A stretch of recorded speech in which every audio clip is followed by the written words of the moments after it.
여러분 안녕하십니까? 헬로티비 특집 뉴스입니다. 11호 태풍 흰남노가 최대 풍속 초속 49m, 중심부에서는 시속 180km에 달하는 매우 강한 세력을 유지한 채 한반도로 북상하고 있습니다. 내일 새벽 1시쯤 제주 부근을 지나 내일 오전 6시에서 7시 사이에는 경남 남해안에 상륙할 것으로 보입니다. 네, 전국 대부분 지방에 태풍특보도 확대될 것으로 보이는데요. 바람도 갈수록 강해지고 있고 폭풍 해일 위험성도 커지고 있습니다. 무엇보다 철저한 대비가 중요한데요. 헬로티비 뉴스와 함께 피해 없도록 각 가정에서는 대비를 철저히 해주시기 바랍니다. 네, 첫 소식입니다. 태풍 흰남노가 예상보다 빠르게 북상해 오면서 경남에는 6일 이른 아침에 상륙할 것으로 보입니다. 태풍이 경남을 관통할 것으로 예상되면서 지역에서는 막바지까지 대비가 한창입니다. 네, 경남의 태풍 준비 상황과 진로 살펴보겠습니다. 권정숙 기자입니다. 태풍 흰남노가 북상하면서 시시각각 변하는 경남의 날씨. 해안가 저지대 진해 용원어 시장은 태풍 대비가 한창입니다. 이곳은 2016년 태풍 차바로 일대가 모두 물에 잠기는 큰 피해를 입었습니다. 상습 침수 지역인 만큼 상인은 냉장고 등 내부 물건들을 미리 옮겨놓았습니다. 수조처럼 이동이 어렵거나 바람에 날릴 수 있는 물건은 무거운 돌로 눌러놓았고 아예 문을 닫은 곳도 많습니다. 공판장과 상가들도 직기대로 옮겼고 배수 펌프 등 옮길 수 없는 기계시설은 물막이 공사로 대비했습니다. 중요한 건 전부 다 옮긴다 입니까? 이게 지금 너무나도 커갖고 지금 거기다가 우리가 맨 밑에 하고 또 그 뭐 뒤에 안가하고 그때 너무 힘이 들어가고 예. 그래서 지금 다 옮깁니다. 그래서 어쩌든지 다 잘 지내가면 괜찮겠는데 어쩐지 물만 많이 안 들면 그거를 바라는 것밖에 없어요. 역대급 태풍 소식에 어선들도 외양에서 다시 최대한 바다에서 떨어진 안쪽 내항으로 대피했습니다. 소형어선은 아예 육지로 옮겨졌습니다. 이틀 3일 전부터 계속 순차적으로 이렇게 돼 안쪽에 아무래도 여기 막아지니까 그렇게 하지. 바람이 불면 이렇게 부니까 저는 큰 배들은 일단은 외항이라도 여기 대피하고 작은 어선들은 이 안쪽으로 많이. 태풍 흰남노는 6일 이른 아침 경남에 상륙할 것이란 전망입니다. 상륙 당시 예상 태풍 강도는 강. 오전 6시쯤 통영과 고성, 7시쯤에는 거제와 창원, 오전 8시쯤에는 양산과 밀양 등에 최근접하겠고 경남 내륙을 지나 경북 포항을 거쳐 동해안으로 올라가겠습니다. 태풍 진로 오른쪽에 위치한 경남에는 초속 40에서 60m의 강풍과 100에서 300mm, 최대 400mm 넘게 비가 오는 곳이 있습니다. 지자체는 위험 지역을 찾아 피해 예방에 촉각을 세우고 있습니다. 폭우, 폭풍, 산사태에 대해서 위험 지역을 점검하고 대비책을 꼼꼼히 점검 좀 하고 있습니다. 그리고 인명 대피 계획이라든지 그리고 또 인명 구조 계획도 지금 마련해 둔 상태에 있습니다. 창원 시민 여러분들께서도 주변에 있는 여러 위험물에 대한 점검을 좀 강화해 주시고 태풍 흰남노가 경남 관통을 예고하면서 지역에는 긴장감이 흐르고 있습니다. 헬로티비 뉴스 권정숙입니다. 태풍 흰남노가 역대급 세기로 북상하면서 강풍과 폭우 등으로 인한 큰 피해가 우려됩니다. 네, 부산 지역은 특히 태풍과 집중호우 때마다 큰 피해를 입었던 고층 빌딩이 밀집된 해안가 주변으로 긴장감이 감돌고 있는데요. 이 소식은 차선영 기자가 준비했습니다. 해운대 마린시티 일대입니다. 안개가 짙게 끼고 평소보다 높은 파도가 넘실댑니다. 말 그대로 태풍이 몰아치기 직전 태풍 전야 상태입니다. 역대급 세기에 태풍 상륙이 임박하자 인근 지역 주민과 상인들의 불안감도 큽니다. 일부 상가들은 일찌감치 장사를 포기하고 문을 굳게 닫았습니다. 월파와 강풍으로 피해를 입지 않도록 비닐을 붙이고 유리창 전체를 천막으로 막은 곳도 눈에 띕니다. 상가 화단과 가게 입구에는 물이 들어오는 것을 막기 위해 모래 주머니를 쌓아뒀습니다. 또 음료로 가득 찼던 외부 냉장고를 비우고 시설물은 내부로 옮기는 등 태풍에 대비한 모습입니다. 혹여나 태풍 차바의 악몽이 재현되지 않을까 하는 우려 때문입니다. 차바 때 5년 전인데 이 물이 넘어가지고 이런 가게들을 바로 때려버리니까 그냥 파도 한 2번 맞으니까 여기가 거의 뭐 완파됐잖아요. 이렇게 일찍 문을 닫고 장사를 접어본 일 없잖아요. 근데 워낙 차바보다도 세다고 하니까 걱정 사실 많이 돼요. 태풍 차바로 큰 피해를 입었던 해안가 바로 앞 주차장인데 보시는 것처럼 이렇게 주차장 입구까지 촘촘히 모래 주머니를 쌓아 월파 피해에 대비한 모습입니다.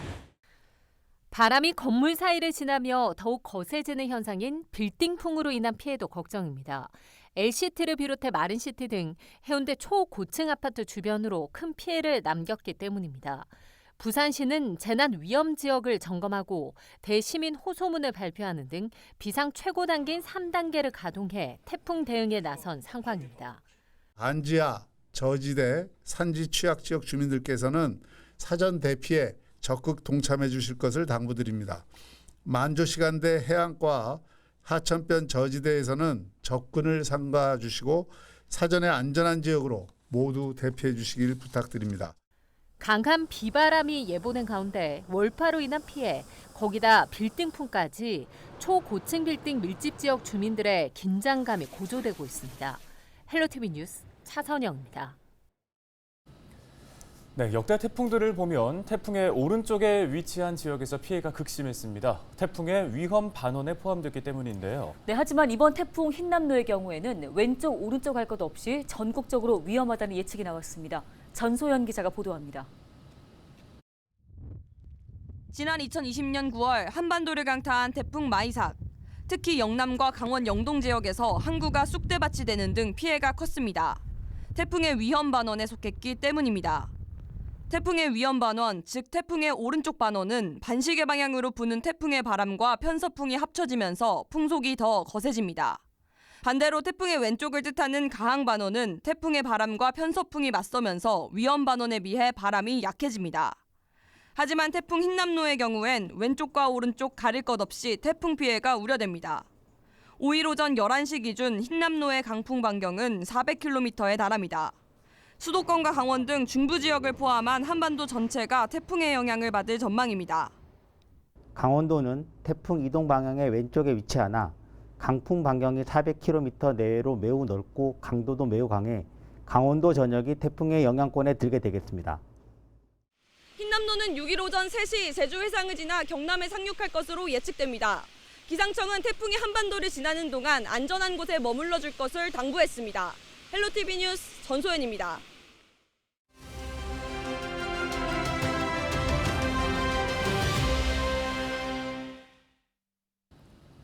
네, 이번엔 기상 전문가 연결해서 조금 더 자세하게 상황 짚어보겠습니다. 네, 한국기상산업협회 김승배 본부장 전화 연결돼 있습니다.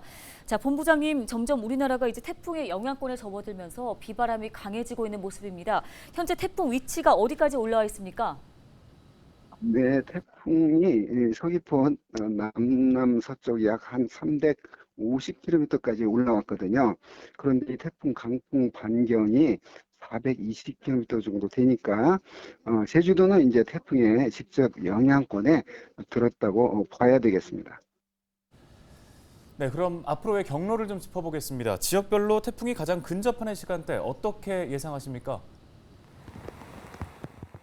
네, 이 태풍의 반경이 한 420km 정도 된다고 그랬잖아요. 지금 제가 언급하는 건 태풍의 중심입니다. 그래서 제주도 입장에서 태풍의 중심이 가장 근접하게 지나가는 때는 오늘 밤 자정, 그러니까 0시에서 1시 사이에 가장 가까이 지나갈 것으로 보이고요. 남해상을 지나서 경남 남해안 어딘가에 상륙하는 시점은 오늘 내일 6일 오전 6시에서 한 7시 사이, 그리고 포항을 거쳐서 울릉도 독도로 지나갈 것으로 보이는데 울릉도 독도는 6일 낮 12시가 될 것으로 보입니다. 따라서 내일 6일 낮 12시까지가 우리나라 전체적으로 가장 최대 태풍의 영향을 직접 받는 최대 고비가 되는 기간으로 보입니다. 네, 이번 태풍의 특징도 궁금한데요. 이번에는 비가 좀 많이 내리는 모습입니다. 앞으로 얼마나 더 내릴 것으로 예상됩니까?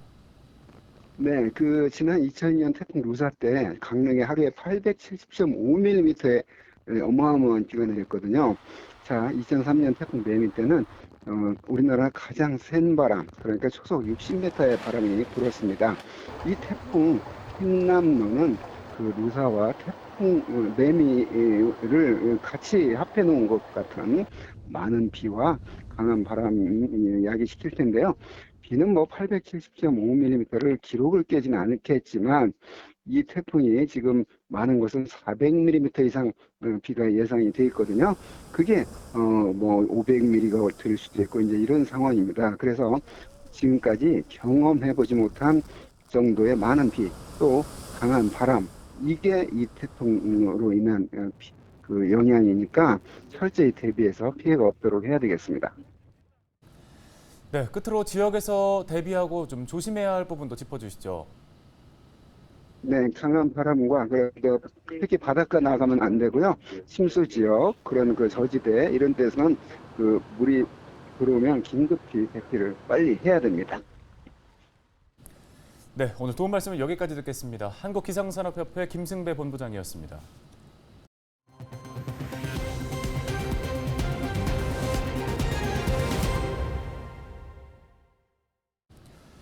북상 중인 11호 태풍 흰남노, 그 어느 때보다 규모가 큰 탓에 피해 역시 클 것으로 예상됩니다. 여러분의 관심과 철저한 주의가 필요한데요. 우리 동네 현장 상황을 카카오톡 아이디 헬로티비 뉴스로 제보해 주시기 바랍니다. 직접 촬영한 사진이나 동영상을 보내주시면 됩니다. 네, 제보자의 이름과 연락처, 촬영한 시간과 장소, 간단한 상황 설명을 남겨주시면 저희 헬로티비 뉴스 특보를 통해서 소중한 제보 영상 활용하도록 하겠습니다. 카카오톡 아이디 헬로티비 뉴스 검색하신 후에 사진과 영상을 보내주시면 되고요. 가급적 가로로 촬영을 해주시기를 부탁드립니다. 방송에서 활용하는 데 큰 도움이 됩니다. 태풍 피해 없도록 각별히 유의해 주시고 여러분들의 많은 제보 부탁드리겠습니다. 네, 역대급 태풍 소식에 반지하 주택에 사는 주민들은 불안감을 호소하고 있습니다. 한 달 전 침수 피해 악몽을 다시 겪게 될까 봐 걱정이 큰데요. 네, 반지하 주택에 사는 주민들을 만나고 왔습니다. 손성혜 기자입니다. 지난달 집중호우로 침수 피해가 났던 반지하 주택입니다. 물에 젖었던 살림살이를 다 말리지도 못했는데 폭우가 내릴 거란 예보에 밤잠을 설쳤습니다. 비가 오니까 지금 집에서 꼼짝 못하고 있어요. 지금 또 물 들어올까 봐. 들어오면 또 퍼내고 해야 되니까. 당시 서울엔 시간당 100mm가 넘는 비가 내렸습니다. 집중호우는 반지하 주택 등 지대가 낮은 곳을 집어삼켰습니다. 일가족 3명이 물이 들이찬 반지하 집에 갇혀 목숨을 잃는 등 인명 피해가 컸던 상황. 반지하에 사는 주민들은 상처가 아물기도 전에 태풍 소식이 들리자 하루하루 불안한 심정입니다. 계단을 5칸이나 내려와야 하는 반지하 주택입니다. 보시는 것처럼 위에서 물이 들이차는 것을 막기 위해서 작은 화분과 쟁반 같은 걸로 이렇게 막아놓은 걸 확인할 수 있습니다. 불안한 마음에 임시 방편으로 이거라도 해놓은 겁니다. 옆골목의 또 다른 반지하 주택을 찾아가 봤습니다. 비가 내리기 시작하자 양수기부터 꺼냈습니다. 화장실이 방보다 높은 구조. 이 때문에 하수가 역류하면 집안은 순식간에 물바다가 됩니다. 화장실하고 하수하고 역류해서 올라오니까 물이 갑자기 몰려 들어오니까요. 그러니까 어떻게 막을 방법이 없는 거예요. 4년 전 물난리를 겪은 뒤로는 비만 오면 걱정입니다. 저희가 한번 물난리 나서거든요. 그때 또 제가 일하러 와가지고 와이프하고 애들밖에 없어가지고 완전히 물 잠겨가지고 그대로 좀 조마조마하죠. 반지하 주택에 사는 주민들은 집안으로 물이 들이찰까 봐 전전긍긍하고 있습니다. 헬로티비 뉴스 손성입니다. 네, 지난달 중부지방에 내린 집중호우로 곳곳에서 피해가 컸는데요. 강원도 역시 그 피해가 막심했습니다. 네, 특히 인명피해와 산사태 등으로 정부의 특별 재난지역에 선포된 횡성군 등에선 태풍 북상에 추가 피해가 발생하지 않을까 바짝 긴장한 모습입니다. 이다혜 기자가 산사태 피해 지역에 다녀왔습니다. 지난달 산사태가 마을 전체를 뒤덮은 강원도 횡성군의 한 산골 마을입니다. 300mm가 넘는 집중호우에 골짜기마다 토사가 무너져 내려 마을로 들어가는 진입로가 막혀버린 겁니다. 다행히 다친 사람은 없었지만 자동차와 조립식 건물 등이 떠내려가고 주민들의 발이 묶이는 등 피해를 겪었습니다. 사고 발생 한 달이 지났지만 피해 복구는 아예 시작도 못했습니다. 횡성군의 또 다른 마을에서도 태양광 발전시설 인근 야산이 무너져 내렸습니다. 민가와 농경지 등이 가까운 데다 무너진 경사면이 그대로 노출돼 있어 추가 피해가 우려되는 상황입니다. 제가 깨봤을 했는데 글로 물이 들어갈까봐 일로 좀 빼는 거예요. 뚝뚝 넘치고 도로도 다 파이고 거의 그랬죠. 걱정이 돼요. 좀 안 왔으면 좋겠어요. 지난달 집중호우에 강원 횡성군에서 발생한 크고 작은 산사태만 105건에 달합니다. 당시 무너진 토사가 민가를 덮쳐 70대 주민 1명이 집 안에서 숨지는 등 인명피해도 발생했습니다. 아직 한 달 전 폭우가 휩쓴 상처가 채 가시기도 전에 초강력 태풍 북상에 따른 큰 비가 예보되자 지자체도 긴장하고 있습니다. 횡성군은 지난 폭우 피해 지역을 중심으로 산사태 취약지역 긴급 점검에 나서는 한편 산림 인접 지역 주민들에게 대피 안내 문자를 발송한 상태입니다. 지난번에 우리가 수해 피해를 입은 그 과정에서 현장 조사들을 많이 했어요. 그래서 산사태 취약 지역, 미리 또 산사태 예측되는 곳 이런 분들이 파악된 곳이 있기 때문에 그런 데를 중점적으로 대비를 하고 있습니다. 산림청은 4일 오후 전국 산사태 위기 경보를 관심에서 경계로 상향했습니다. 전문가들은 여름철 잦은 비로 지반이 약해져 산림, 계곡 등 어느 곳이든 산사태 위험이 있다며 위험 지역 주민들은 사전에 대피해 줄 것을 당부했습니다. 헬로티비 뉴스 이다혜입니다. 지난 2020년 태풍 마이삭의 상처가 아물기도 전에 다시 태풍 흰남노가 북상한다는 소식에 경주 지역을 비롯한 동해안도 긴장감이 높아지고 있습니다. 태풍 흰남노가 동해안으로 빠져나갈 것으로 예상되면서 경주시는 태풍 피해 최소화를 위한 대응 태세에 들어갔습니다. 신병균 기자입니다. 지난 2020년 태풍 마이삭으로 경주 간포 친수공간은 그야말로 쑥대밭이 됐습니다. 운동시설과 안내 간판이 전복됐고 화장실이 흔적도 없이 사라졌습니다. 약 3만 제곱미터 부지에 조성된 보도블럭이 파도에 휩쓸려갔고 조경수는 뿌리째 뽑혔습니다. 준하경 경주시장은 태풍 흰남노 소식에 먼저 간포항을 찾았습니다. 이 간포 지역은 지난 2020년 태풍 마이슨 때 월파로 인해서 큰 피해를 입은 지역인데 사전에 배수 관계 같은 거 딱 점검을 하고 또 우리 간포항에 이렇게 정박되어 있는 여러 배들이 결박 상태, 피신 상태 이런 것들을 잘 대비를 해서 해안가 주민들은 모래주머니를 쌓고 차단막을 설치하는 등 강풍과 파도 피해에 대비하고 있습니다. 경주와 포항 등 경북 지역 어선 3천여 척이 일찌감치 인근 항폭으로 피항했습니다. 경주 간포항에는 울산과 부산 선적 어선 수백 척이 몰렸습니다. 긴장을 많이 하고 있습니다. 그래서 큰 어선들은 다른 포항 항구로 다 이동을 하셨고 또한 각 어촌계 작은 어선들은 크레인으로 다 인정을 한 사항입니다. 그래서 이번 태풍에 피해가 없도록 한국수력원자력도 전국 원전본부장과 발전소장이 화상으로 참여해 태풍 대비 점검회의를 열었습니다. 한 번도 경험해보지 못한 강력한 태풍 예보에 동해안 지역도 긴장감이 높아지고 있습니다. 헬로티비 뉴스 신병균입니다. 대구와 경북은 5일 밤부터 태풍 흰남노의 직접적인 영향권에 들 전망입니다. 시간당 50mm 안팎의 매우 강한 비가 내릴 것으로 보입니다. 매년 큰 비가 내릴 때마다 침수된 전신주나 신호등 인근에서 전기 누출로 인한 감전사고가 끊이지 않고 있어 각별한 주의가 필요한데요. 전기사고 예방법, 서희동 기자가 준비했습니다. 태풍이나 집중호우 때 발생하는 감전사고를 막기 위해서는 예방법을 알고 실천하는 것이 무엇보다 중요합니다. 먼저 각 가정에서는 집안에 설치된 누전 차단기가 정상적으로 작동하는지 시험 버튼을 눌러 미리 확인해야 합니다. 만약 폭우로 집에 물이 들어오면 가장 먼저 누전 차단기부터 내린 후 고무장갑을 끼고 가전제품 플러그를 뽑아야 합니다. 집중호우 예보가 있거나 거리가 물에 잠겼다면 최대한 외출은 하지 않는 것이 좋습니다. 불가피하게 바깥에 나가야 한다면 전신주나 맨홀 뚜껑과 같이 전기가 흐를 수 있는 시설물은 멀리 피해서 가야 합니다. 인체가 젖으면 평소보다 20배가량 전기가 잘 통해 감전사고 위험이 커지므로 가능한 한 외출은 삼가하시고 불가피하게 외출 시에는 신호등, 가로등, 전신주 등 태풍에 의해서 손상될 우려가 있는 전기 시설물 주의는 멀리 피해서 보행하시기 바랍니다. 혹시라도 폭우에 쓰러진 전신주나 가로등을 발견하면 절대 가까이 가지 말고 119 또는 한국전력 콜센터 123번으로 전화해 신고해야 합니다.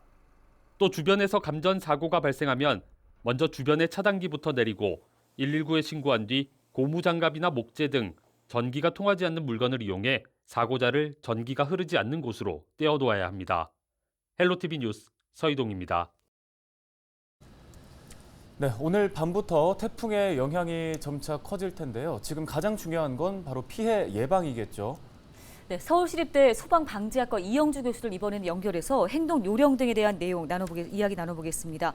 자, 교수님 먼저 2003년 태풍 매미 때보다 지금 피해가 더 클 수도 있다는 전망이 나오고 있습니다. 먼저 우선 가정에서의 대응 요령에 대해서 살펴볼까 하는데요. 여러 요령 중에 창문에 이제 소위 그 X자로 테이프를 붙이면 도움이 된다는 얘기가 있습니다. 실제 이게 좀 태풍의 효과가 있는지가 궁금합니다. X자 테이프로 유리창에 붙이는 것보다는 창틀과 창문의 이격, 그러니까 이런 부분들이 충분히 덜렁거리지 않게끔 그 사이에 뭐 이를테면 휴지라든지 혹은 또 뭐 수건이라든지 이런 것들을 끼워서 창문과 창틀이 이격되지 않도록 잘 고정하시는 것이 오히려 더 안전하실 수 있습니다. 다만 이제 테이프를 붙이는 경우라면 테이프 자체가 이제 유리창이 깨졌을 때 유리 파편들이 비산되는 것들이나 이런 것들은 일부 막을 수는 있겠습니다만 뭐 그렇게 좋은 큰 효과가 있다 기대하기는 좀 어렵습니다. 네, 이제 비도 많이 내릴 텐데요. 지난번 집중호우 때 지하 주차장에 주차한 차들 그리고 반지하 주택에서 특히 피해가 컸습니다. 어떻게 이번엔 대비를 해야 될까요?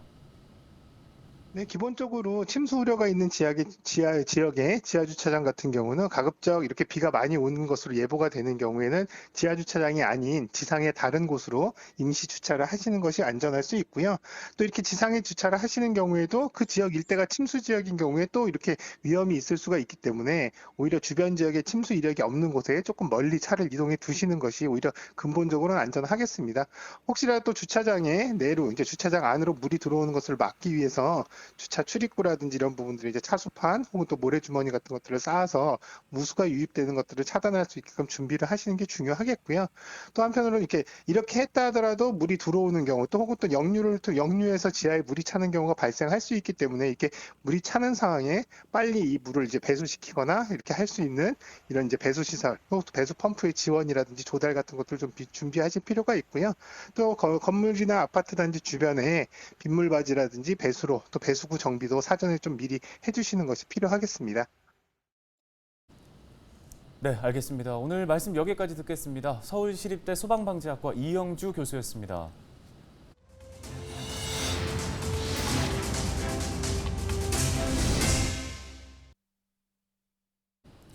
네, 이번 11호 태풍 흰남노의 위력이 얼마나 강한지를 얘기할 때 과거 우리나라에 큰 피해를 남겼던 태풍들과 비교를 합니다. 한반도를 강타했던 역대 태풍의 역사들, 이정화 기자가 짚어봤습니다. 올해 첫 가을 태풍인 흰남노와 마찬가지로 큰 피해를 남겼던 태풍은 유독 가을에 찾아왔습니다. 60여 년 전인 1959년 9월 추석 명절에 우리나라를 강타한 태풍 사라. 나흘 동안 인명피해만 849명입니다. 가을 태풍은 아니지만 1987년 7월에는 거센 바람을 동반한 태풍 셀마로 343명이 사망하거나 실종됐습니다. 2000년대 들어서는 2002년 8월 말 발생해 우리나라 전역에 영향을 미친 제15호 태풍 루사가 있습니다. 이재민 8만 8천여 명, 사망 실종자 246명이 발생한 것을 비롯해 도로와 철도 등 주요 시설이 파손되며 역대 최대인 5조 원의 재산 피해를 남겼습니다. 특히 피해가 컸던 강원 지역에는 하루 870mm가 넘는 기록적인 폭우가 쏟아졌습니다. 그로부터 1년 만인 2003년 9월 상륙한 태풍 매미는 경남을 비롯한 남해안 부근에 큰 상처를 남겼습니다. 순간 최대 풍속이 초속 60m를 넘어서는 기록적 강풍으로 인해 사상자는 130명, 4조 원이 넘는 재산 피해가 났습니다. 이후로 비교적 최근인 2007년 11호 태풍 나리, 중부지방을 관통한 2010년 태풍 곰파스도 모두 8월 말에서 9월 초 한반도에 상륙한 가을 태풍입니다. 과거 태풍 사라와 과거 태풍 루사와 비슷하다.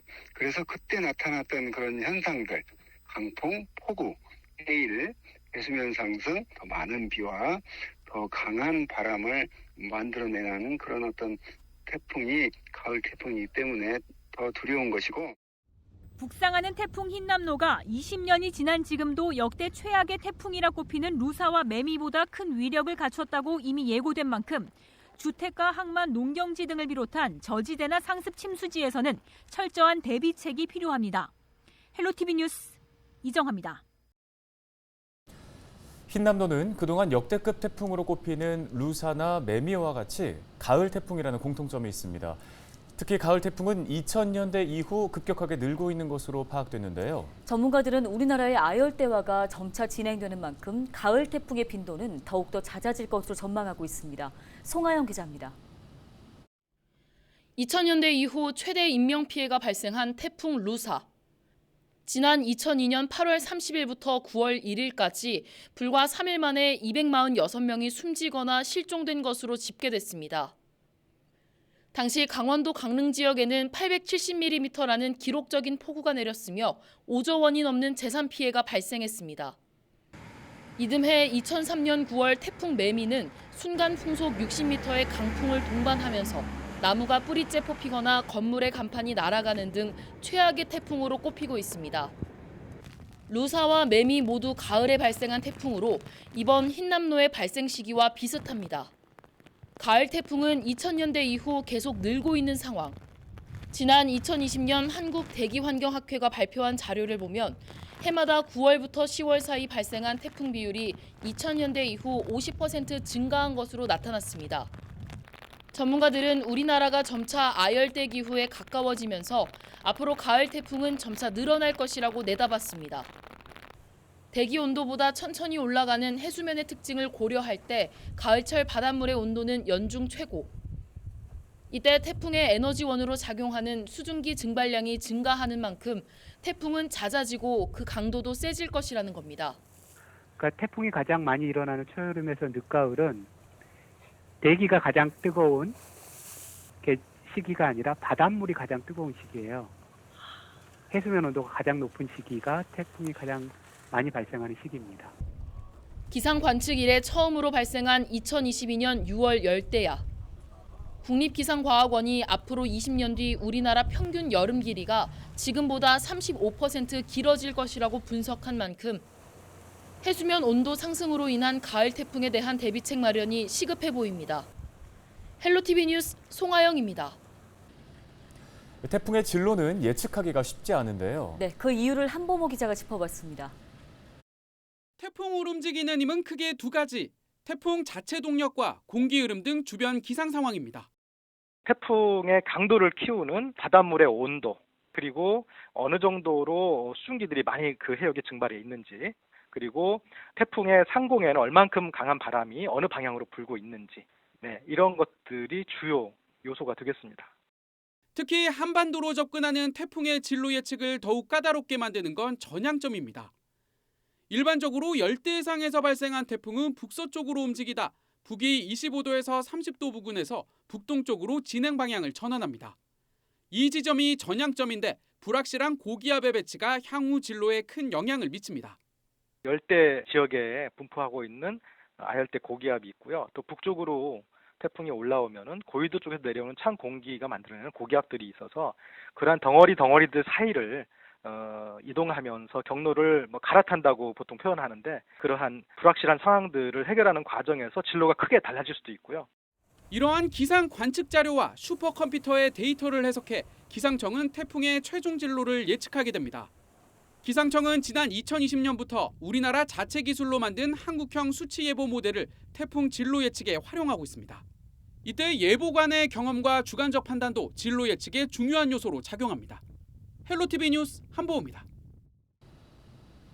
헬로티비 특집 뉴스 마칩니다. 추가 태풍 피해 상황 들어오는 대로 계속해서 전해드리겠습니다. 네, 태풍 피해 없도록 각별히 유의해 주시기 바랍니다. 시청해 주신 여러분 고맙습니다.